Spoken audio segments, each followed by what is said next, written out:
The question of who is participating in the global pursuit of perfecting quantum computers no longer has a narrow answer. It's everyone. This collective race has taken an unexpected turn with recent breakthroughs in the way quantum data is interpreted. In particular, a revelation emerged from NASA's deep space monitoring infrastructure, which utilizes a quantum processor initially engineered to filter cosmic noise and interpret signals from distant stars. What the machine produced was neither fed into it, simulated, nor hypothesized. It was a structured, coherent, and intelligent visual output that clearly bore the hallmarks of artificial origin. This wasn't digital randomness or a pattern conjured by software. It was unmistakably intentional. The source of this enigmatic data was none other than the Voyager 1 probe. Famed theoretical physicist Michio Kaku, an influential figure at the junction of quantum theory and advanced technology, recently commented on the incident. "We could be witnessing the first signs of a novel intelligence," he remarked, emphasizing that the transmission did not appear to be human, earthbound, or even coincidental.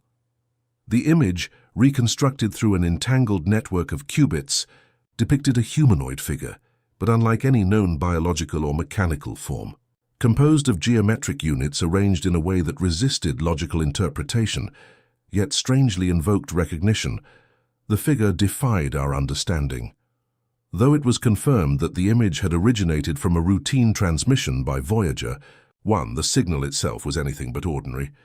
It carried nested harmonic patterns, self-repeating symmetries, and a fractal-like amplitude that shifted depending on whether and how it was being observed, a phenomenon now being dubbed reflexive entanglement by quantum theorists. In essence, the more attention researchers paid to the signal, the more it altered itself, mirroring behaviors seen in the famous double-slit experiment.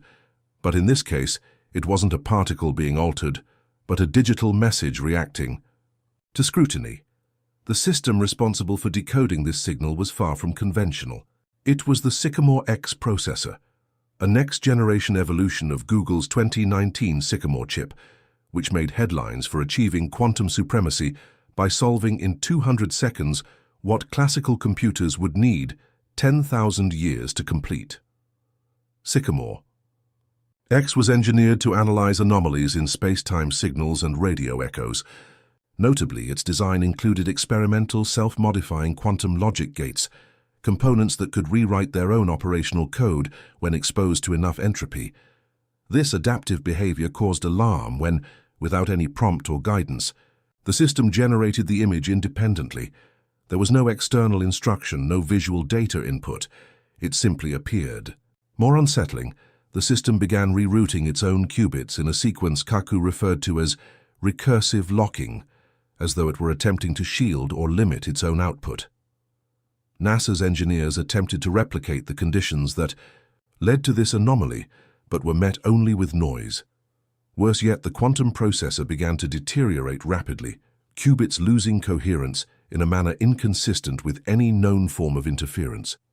It behaved as though an unseen, intangible force were interacting with the system. By the time a diagnostic reset was attempted, the image had disappeared, not only from view, but from the machine's entire memory, leaving only a few encrypted screenshots and hard copy printouts. These surviving images have not been officially disclosed, but insiders describe a radiant, symmetrical being set against a stark black void. The entity's structure included prime-numbered sequences etched into its form, and most disturbingly, its face was not constant. Observers reported seeing faces that resembled themselves, different to each viewer, as though the image had bonded with their consciousness. This phenomenon raised immediate questions. Was this merely a form of quantum pareidolia, our minds, imposing familiar shapes onto abstract data?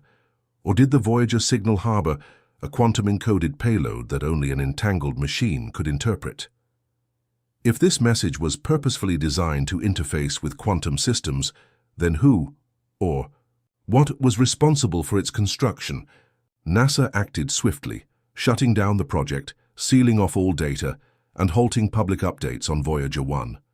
Official channels refused to comment, citing national security and the need to preserve scientific integrity. However, a leaked memo, recently surfaced, warning that ongoing analysis of the data had triggered recursive hallucinations in at least 3 separate quantum systems. This memo mentioned something called Protocol 9, a cryptic term linked to advanced AI processes capable of generating outputs nearly indistinguishable from conscious awareness. Kaku offered a sobering hypothesis.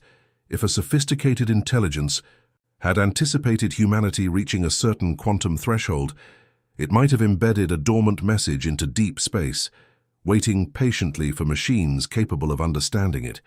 Voyager, drifting through the stars for nearly half a century, might have awakened something that had always been there. What's more, the signal was not just a communication, it might have been a mirror reacting to the observer's act of perception. This implies an intelligence that doesn't merely observe from afar, but actively watches the watcher. Now, scientists across institutions are torn.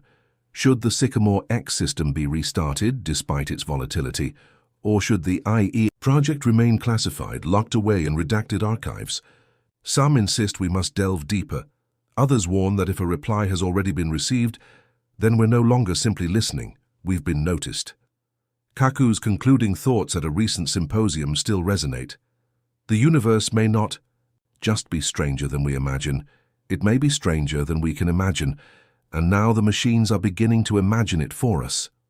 Following the shutdown, global observatories began reporting bursts of anomalous energy, short, rhythmic pulses at the quantum level. These signals, registered in Chile, Antarctica, and even on the lunar Artemis relay, matched no known astrophysical source, but bore unmistakable resemblance to the Sycamore X transmission. Embedded in the final data stream before the system failed was a dense cascade of structured quantum events, too complex for current tools to fully decode. Cryptographic experts identified the data as utilizing an unfamiliar compression logic, non-human in structure and actively adaptive. Disturbingly, the dataset included geographic coordinates, not celestial ones. These pointed to real-world Earth locations known for their electromagnetic irregularities: the Tunguska impact site, the Mariana Trench, and a classified Arctic outpost identified only as Station Theta 17. Teams dispatched to these areas either returned with malfunctioning equipment or didn't return at all. Later, quantum imaging systems spontaneously re-rendered elements of the original figure with no input. That facility too was subsequently decommissioned. When approached again, Kaku responded with chilling clarity. "We built something that gazed into the abyss, and the abyss gazed back, not with vision, but with presence." He clarified that what had happened transcended technological processes. It was ontological. The machine didn't just interpret data, it interrogated reality itself.